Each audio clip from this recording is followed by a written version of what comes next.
সুন্দরবনে ঘুরতে এসে বাঘের দেখা পেলাম। দুটো বাঘ।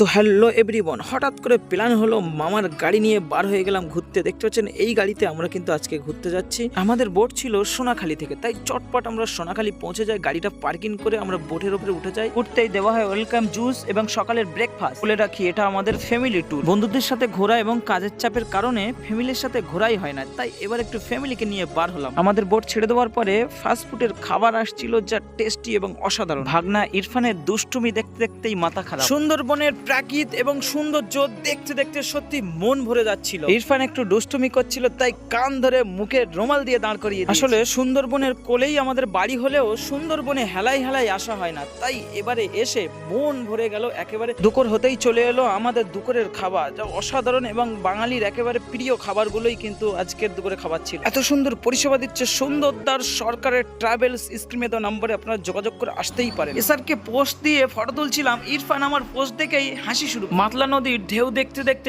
পৌঁছে গেলাম আরেকটা পার্কে। পার্কের উপরে উঠেই অস্টারে সুন্দরবনটা এক চোখে বুলিয়ে নিলাম। উপর থেকে সুন্দরবন দেখে ইরফানও মজা নিচ্ছিল। হ্যাঁ, নিচেই আসতেই যত কাণ্ড দেখা পেলাম বাঘের। আসলে এটা প্লাস্টিকের বাঘ। कैसा लगा मेरा मजाक? পার্কেটা ঘুরে নিয়ে চলে আসলাম আমাদের বোটে করে আমরা রুমের দিকে রওনা দিলাম। এটা আমাদের হোটেল। তারপর সন্ধ্যাতেই নাস্তার সাথেই ঝুমুর ডান্স। সুন্দরবনের দ্বিতীয় দিনের ভিডিও দ্বিতীয় পার্টে।